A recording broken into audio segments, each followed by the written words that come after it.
পাগড়ি যে আমরা পরি, পাগড়ি পাগড়ি পরা কার সুন্নত বলেন না, কার সুন্নত?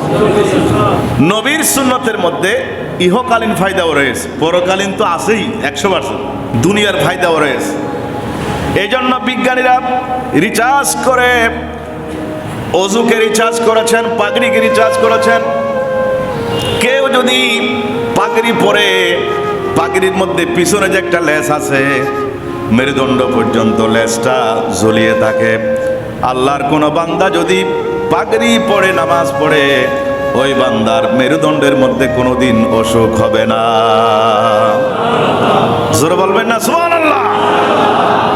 আমার নবীর সুন্নতের মধ্যে ফায়দা রয়েছে।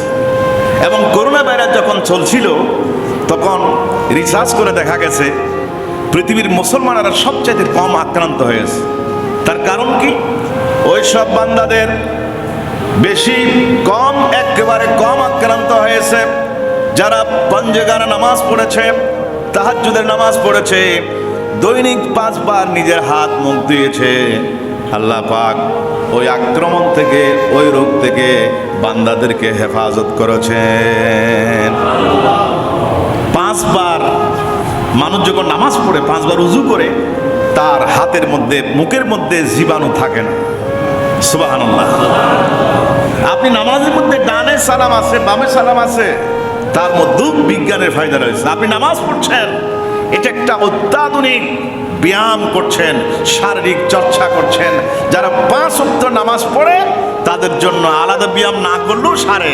জোরে বলেন সুবহানাল্লাহ। এটা আল্লাহ পাকের পক্ষ থেকে বিরাট নিয়ামত। জোরে বলবেন না সুবহানাল্লাহ।